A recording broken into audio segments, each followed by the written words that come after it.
السلام عليكم ورحمة الله وبركاته. ازيكم يا حبايب؟ عاملين ايه؟ يا رب تكونوا بخير. النهاردة هنعمل مع بعض بقى شوية سمك حلوين كده يستاهلوا بقى الحبايب معانا. وهنعمل رز بشعرية. انا حطيت شوية شعرية في الحلة بس، وحطيت زيت ورجعت تاني حطيت شوية كمان عشان يكونوا حلوين في قلب الرز. هسيبه كده مع بعض شوية وما راح اوريكم السمك يا حبايب قلبي. انا معايا طبارة، معايا 2 كيلو دبارة، ومعايا 2 كيلو قمرة كبيرة وعريضة. هسيبهم انقعهم دلوقتي في مية وليمون يا حبايب قلبي، وهروح اغسل ايدي الاول واروح اكمل تحمير الشعرية. انا هقلبها كويس واخليها اللون الدهبي ده حلوين، واحط عليه الرز.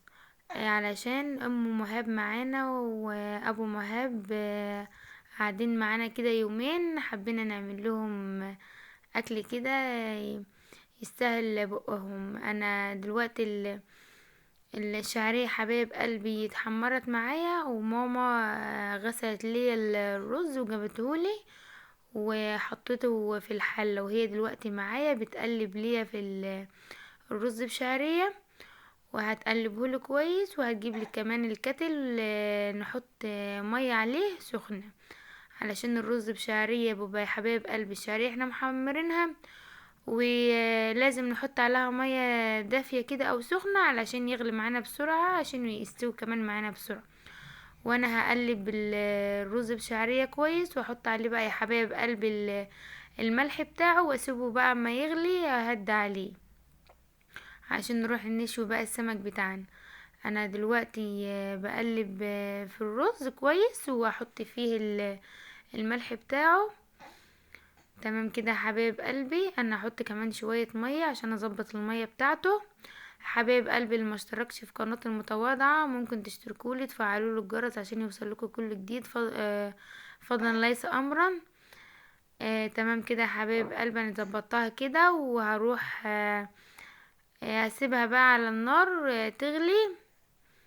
تمام كده، واحط الملح الاول واسيبها على النار تغلي، وبعدين ايه ان اما تغلي والرز بتاعنا اسيبه يستوي، واروح بقى نشوي يا حبايب قلبي السمك. تمام كده. انا هغطي على الرز دلوقتي واسيبه ما يغلي يا حبايب قلبي. الرز يغلي معانا وهديت عليه النار، هروح بقى انا اشوي. انا دلوقتي عملت السمك يا حبايب قلبي برده، حطيته في قلب الفرن، هو اتحمر من تحت، وهقلبه على وش التاني. انا وقلبت واحده معاكم اهوت، وهروح اكملهم كلهم واحمرهم في قلب الفرن يا حبايب قلبي. وهطلع الطبارة، هجيب حلة واحط كيس من تحت فيها، وكل طبارة احط 4 تحت، واحط عليهم بقى شوية دقة كويس كده، وبعدين هجيب ليمون وهعصرهم عليهم. ولازم الطبارة يا حبايب قلبي نعملها عكس بعض يعني وكده. انا عملت راس السمكة الناحية دي، والدور التاني هعمل الراس الناحية التانية. تمام كده يا حبايب قلبي. لازم نعصر الليمون عليه كويس كده علشان ياخد طعم الليمون والدقة فيه. انا دلوقتي عملت الدور التاني اهو يا حبايب قلبي، وبرش عليه الدقة كويس اهو، وهحط كمان عليه ليمون. والسمك القمرة احنا بنبقى نعمل لها دقة وكده. بجيب ملح وبجيب ليمون كده، واحد بارد واحد حامي، وطماطمايه بفرمهم في الخلاط، وبابا احطها عليها يعني وكده. بس احنا قلنا بدال هنعمل ده بدقة وليمون، هنعمل التاني زي بس هرش على القمرة شوية كده شبت من فوق عشان يديها طعم وريحة وكده يا حبايب قلبي.